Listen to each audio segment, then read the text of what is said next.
Good day, I'm Mark Loon. As we enter February, we examine three important trends in the Singapore property market. On today's show, we look at important property trends in Singapore in 2015.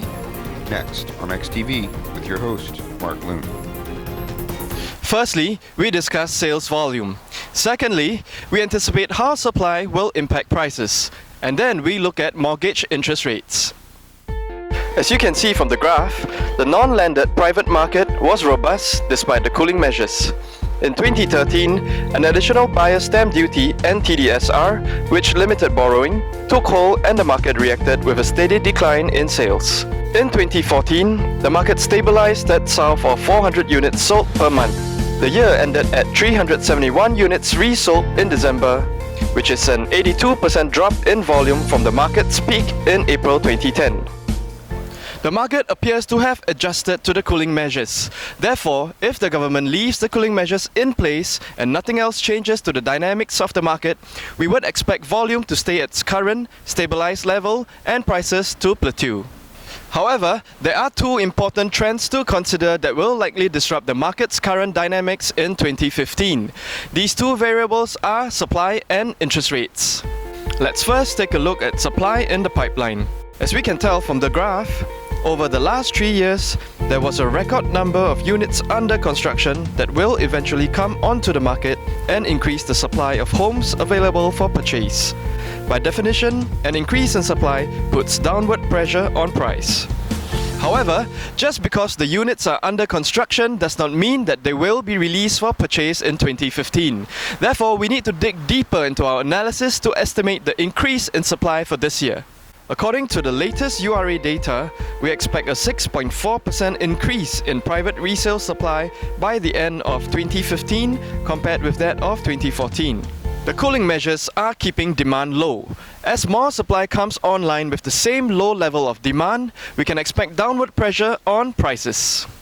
So now we have low sales volume due to low demand. We have an increase in supply. These two variables are putting downward pressure on prices. The third factor we should consider is interest rates. Since December, the 1-month SIBOR has risen from 0.38% to about 0.59% as of this first week in February. Most private mortgages in Singapore are linked to the SIBOR. Therefore, when the SIBOR increases, there is pressure on mortgage interest rates to increase. And this makes it more expensive to finance a home.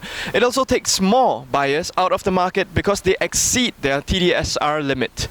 The end result is a decrease in demand on top of the low demand caused by the cooling measures. Now that we understand better the private residential market, let's find an expert to see what he has to say. Hello, I'm with Nelson Lim, KEO of C&H. So Nelson, tell us a little bit about what you think the price and transaction volume is going to be like for the private resale market this 2015. Hi Mark, welcome to C&H.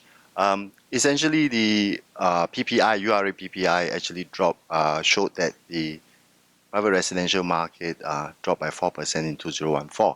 Moving forward to 2015 this year, we are actually going to look at same low volume. Prices are also going to creep downwards because the environment is such that the cooling measures are actually holding back the prices and also transactions, firstly. Secondly, we are also going to look at the global economy. US has stopped their QEs, but the European Union is resuming the QE, is going to start the QE.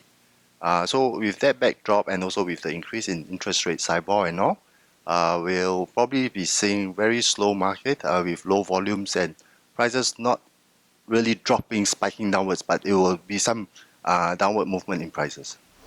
If the cooling measures remain in place, the sales volume will stay artificially low. On top of that, rising mortgage interest rates could further reduce demand in an already anemic private non-landed resale market. When you couple low demand with an increase in supply, you usually get a drop in price. Now, how big is a drop is anyone's guess. As we know from price performance during the cooling measures, it is much easier to bring down volume than price. This is not good news for homeowners. As we enter 2015, they are faced with the prospect of increasing interest rates and declining home value. Join us next week when we take an in-depth look at how to manage a larger monthly mortgage payment while there's downward pressure on the value of your home. On this dreary note, I'm Mark Loon. Have a good day.